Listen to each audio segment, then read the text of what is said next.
Greetings, this is Griff Ruby, the Nostalgia Catholic, with yet another Isaac Asimov short story. Well, this is another story published first within a compilation book rather than in a magazine. It is, however, one of his more famous stories. It's almost up there with Nightfall or The Final Question, maybe a single notch below those, but it's a famous story. And it is called The Bicentennial Man. Well, there's an interesting story that comes with that. And when he collected that story into The Bicentennial Man and other stories, he also included a short description of the story, the background to the story, as to how this got written. So he says here, okay, writing of the story was a sad history, though he emerged unscathed. It went like this. In January of 1975, Naomi Gordon, a very charming woman from Philadelphia, visited me and explained what I thought was a delightful idea for an anthology.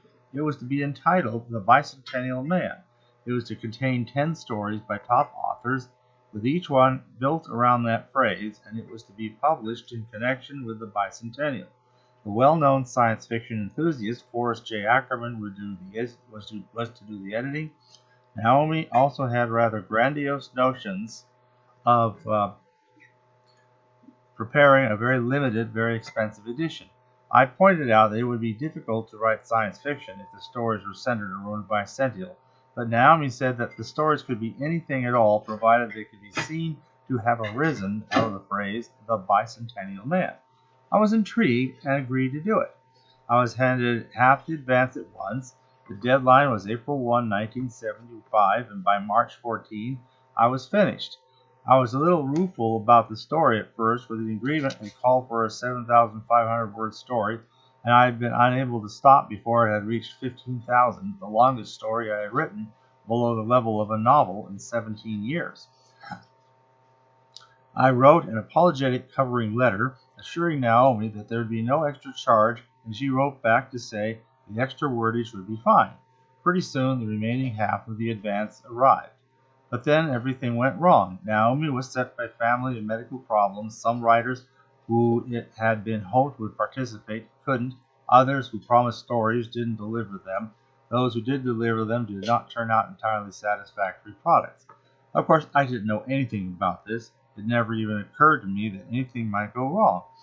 Actually, my only large interest was in writing. Selling is a minor interest, and what happens afterward is of almost no interest. There was, however, Judy Lynn Del Rey and her enormous awareness of everything that goes on in science fiction. She knew that I had written a story for this anthology.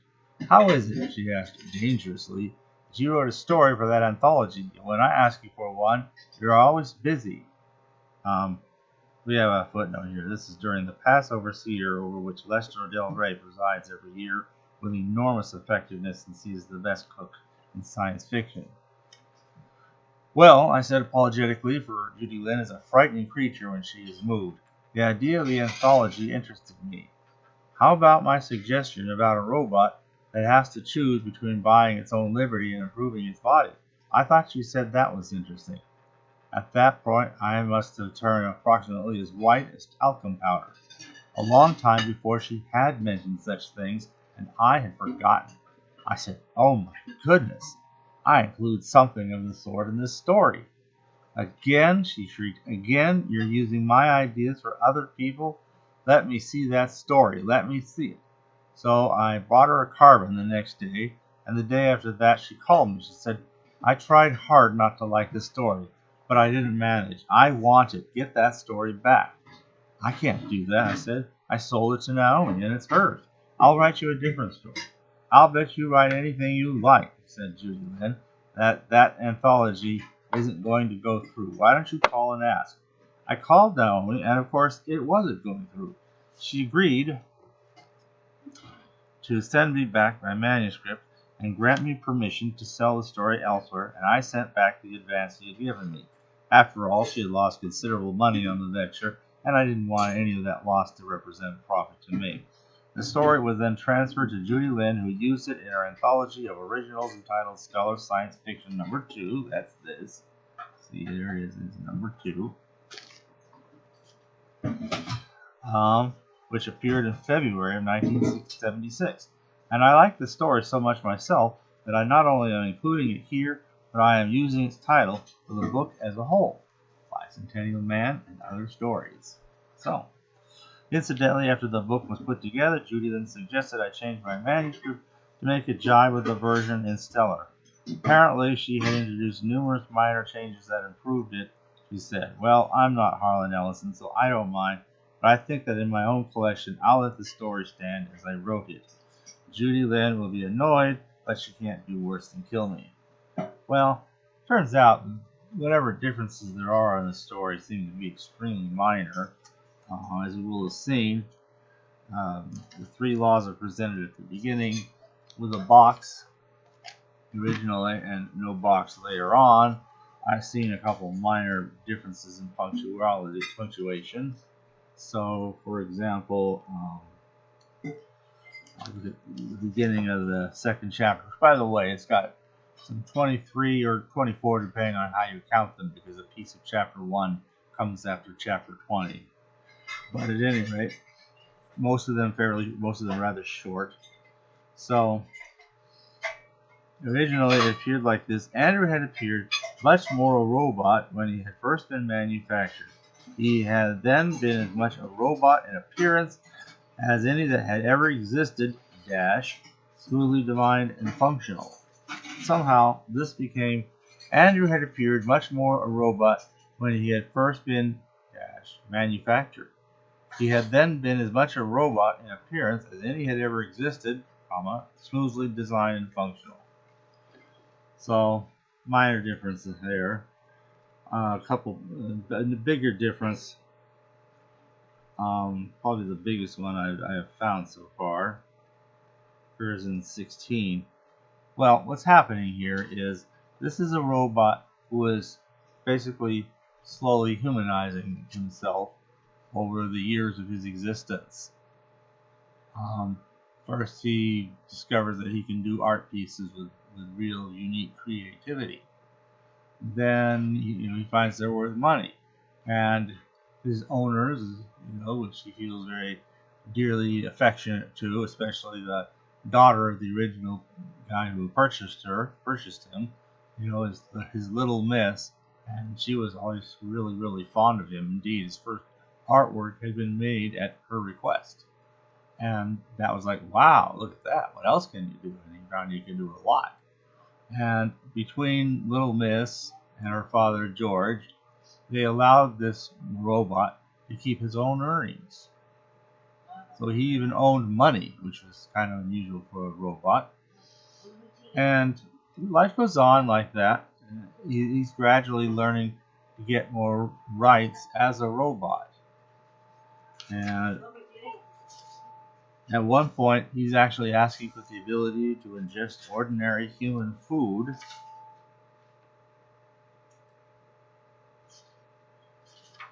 And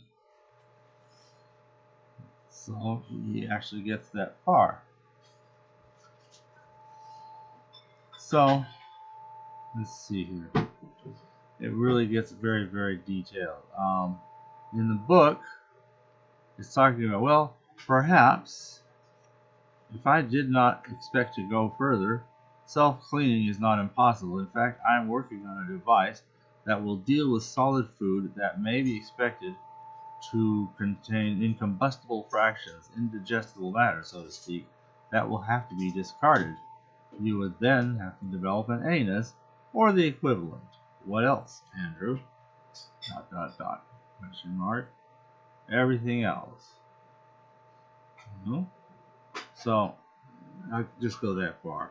Here it had the same thing, incombustible fractions, indigestible matter, so to speak, that will have to be discarded. You mean then you would have to develop an anus? Okay. The equivalent. What else, Andrew? No ... Everything else. So, I mean, very slight, but the variations are almost non-existent. So it's kind of nice to watch this robot as the story goes on. He acquires more and more bits of humanity, sometimes physical, the way his person is, sometimes legal, in terms of actually gaining a kind of robotic rights, a right not to be abused. Because one of the big problems in the three laws is that the second law says the robot has to do what's told by human beings. Now, as I pointed out in some of my earlier descriptions of some of the stories, the second law had sometimes appeared, in the original I, Robot stories as originally published, as though it wasn't just any random human being, but presumably whatever human beings, is in charge of them, owns them, or is otherwise authorized to be someone, who can order them around. But somewhere along the line, it was just whatever any random human comes along. Well, this robot is in the street at one point, having decided on his own initiative to go to the library to research something out because he was showing lots of initiative. He's really showing a lot of traits of humanity. But he's on his own. He's gotten lost, and a couple of stupid ruffians come along, and this is that robot. Oh, and he'd also just started taking to wearing human clothes, too. So they start telling him, take off all your clothes. And they're like, what do you mean? Take off your clothes. I'm a human being, and you have to do what I'm saying. That's the second law. Preserving himself is only the third law. So he takes off all his clothes. Now stand on your head. And then finally, they even said, well, let's disassemble him. You can't stop us. We just order you not to. Or better still, let's order him to dismantle himself. That ought to be a lot of fun to watch. And if it wasn't for his owner coming along and saying, what do you think you're doing? Get the hell out of here. Chasing them away and allowing Andrew to, pull himself back together again. And it's like, that does it. We need to make sure that even robots can have some rights, however weak and limited and of minor importance. So, the story goes on and on. He's trying to become more and more human. As I said, sometimes he gets an advance that's physical, like as the one I illustrated, where he's even gaining the ability to ingest ordinary food, just like a physical human being would. Everything getting replaced, in fact, except his positronic brain. And the conclusion, he still wants to try to be recognized as a full-blown human being. And there's an interesting it's not exactly a parallel, it's kind of a parallel, but at an oblique angle, with the end of George Venably in the Foundation series, Prelude to Foundation and Forward to Foundation. The final two books he wrote that are pertinent to the life of Hari Seldon, and he had this robot woman given to him, Doris Venably, and she's being slowly destroyed, and as her last words before she freezes up, she says to Hari Seldon, "Your love made me human." Oh, that's good tearjerker material. Well, here's kind of the same thing. He finally agrees to be mortal, because that's the one difference that still remained. He would have been otherwise an immortal. A machine, you don't expect the machine to go bad. In fact, you would like a machine to last if it could. It's always lovely finding antiques that actually still work, Whereas human beings, it's, when they don't seem to have, the same mortality that all the rest of us have, it's like we get jealous. Sometimes you see stories about somebody who doesn't die and has to pretend to grow old and then disappear and go somewhere else, being their normally perpetually young self, and then pretending to age and doing the same thing, year after year, and that's kind of a depressing situation in a way. And you don't want them to be, they don't want to be found out for obvious reasons. Well, this is kind of the same thing. It's like you get kind of envious in a way. And he's trying to win one last legal challenge, but it's really tough. So, the last challenge, he needs to gain so much humanity that even his positronic brain is going to fade and will die. And finally, in that brave gesture, he finally wins over a legislature who is willing to grant him his last legal request, that he really is to be recognized as a human being. And since it took 200 years from when he was first manufactured to this point at which he is finally able to be recognized as a human being, he's a robot, he becomes the Bicentennial Man. It took 200 years to arrive at that point. Now he was there. And then he's gone. So, that's the Bicentennial Man. Now, it's kind of neat. It does have the U.S. Robots and Mechanical Men Company in there. There's even a brief mention. Actually, there's a couple of brief mentions that are interesting. I think they both come in chapter 13. One might be 11. Let's see here. The first mention of something that's kind of interesting is chapter 11.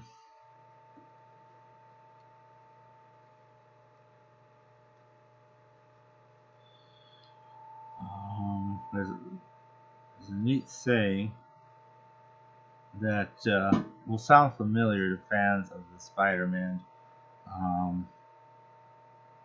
If a man has a right to give a robot any order that does not involve harm to a human being, he should have the decency never to give a robot any order that involves harm to a robot, unless human safety absolutely requires it. With great power goes great responsibility. If you're a fan of the Spider-Man series, you've probably heard that. With great power comes great responsibility. Or goes it, or whatever. Okay. Now, chapter 13 mentions something else that's kind of fun and interesting. I think it's 13. Yeah, he visits the U.S. Robots and Mechanical Men, which at that point in time was run by some guy named Smythe Robertson. And Andrew found himself staring at a hologram on the wall. It was a death mask of Susan Calvin, patron saint of all roboticists. She had been dead for nearly 2 centuries now, 200 again, but as a result of writing his book, he was doing research of the history of robotics. Andrew knew her so well he could half persuade himself that he had met her in life. So, he even has a brief homage to Susan Calvin. Anyway, it is a wonderful story. It does get, in a way, rather emotional. It's like, how close to humanity could a robot ever really come? Anyway, it's a great story. It's definitely one of his classics, and worth the wait that it took. Thanks for listening.